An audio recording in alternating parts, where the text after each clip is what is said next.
out of me. And it was an interesting time because I graduated from Berkeley and had fallen in love in college. And at the end of my college career, had a broken relationship. And when I started writing, I thought I would be writing about broken romance, you know, the love of my life, etc. And that's what I started writing about, just to express myself, like many people who feel down on themselves started to express themselves. But what struck me was interesting about my own writing was that it was very boring what I wrote about my romance. It was, it wasn't very different than anybody else's broken heart. But at one point in my writing, it started to veer away from this personal broken romance to this idea of what it's like to be an exile. Because there was one thing that happened in my love life that, and I usually don't talk about my love life, but this is related to my writing, so that when you lose someone that you really love, it's like losing a whole country. And I've lost a whole country when my family and I had to leave Vietnam at the end of the war. And to lose a whole country is to lose a way of life, to lose a language, to lose a familiarity and an intimacy, and everything that you think you're supposed to be living in, but it was taken away from you. So when you love someone and you create this whole personal universe with this person, and then when you lose that person, and having lost a country already, that loss was almost the same kind of loss, losing a whole country.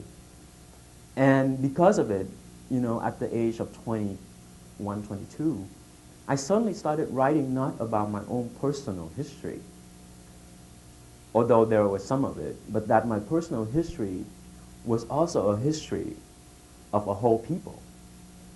That it began to expand itself from biography to history. That from personal life to the life of group of immigrants, to the history of America in its relation to Vietnam, to the forces of globalization.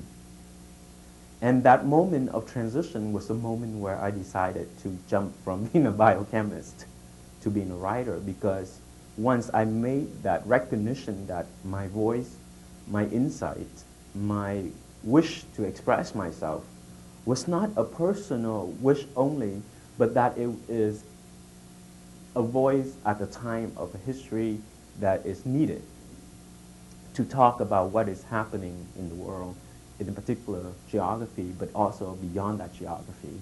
And I felt that I had to do it because I felt, as someone who reads so much, that there weren't that kind of insight around to be had. But it was a difficult transition in a way, because when I went home to talk to my parents, and before this I applied to San Francisco State MFA program, a Master in Fine Arts for Creative Writing, and immediately got accepted. And I was really shocked because, you know, I was an ESL student, you know, and here I am getting an MFA program at San Francisco State, that my parents were shocked. They said there was no inkling, there was no indication beside that, you know, you read, but we all read a lot. That doesn't mean we all become writers, you know. So they say, if medical school is too hard, why don't you go to dental school? And I say, that's not what I'm saying. I want to be a writer. And they say, well, we can give you $12,000 a year. We can save $12,000 a year so you can go to dental school. And if you want to write, you can do it as a hobby. You know, we all write as a hobby. We write letters. And, and I say, no, I want to write. And my father, who is a very good writer himself, and but he has an MBA. So, and you know, when we were going to school, he was also going to school, and he graduated with an MBA while, you know, supporting our family. So he was quite the man. But he said, look around you and name one Vietnamese who is making a living as a writer. And mind you, this is about 12, 13 years ago. So, and I looked around me and I couldn't name one Vietnamese who was making a living as a writer. So I said, well, it will be me.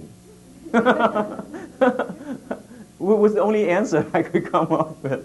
And they say, well, you know, we can't support you if you're going to become a good-for-nothing poet. I said, well, that's okay. You know, I just want to tell you that I'm not going to be a doctor. And my mom was very upset. But, you know, what's so interesting was my decision to become a writer at that point was how would I put it? Was in a way, I had created such a way that I cannot go back, because I had to prove now to my parents that I will make it as a writer. So if I don't make it, I wouldn't look very good.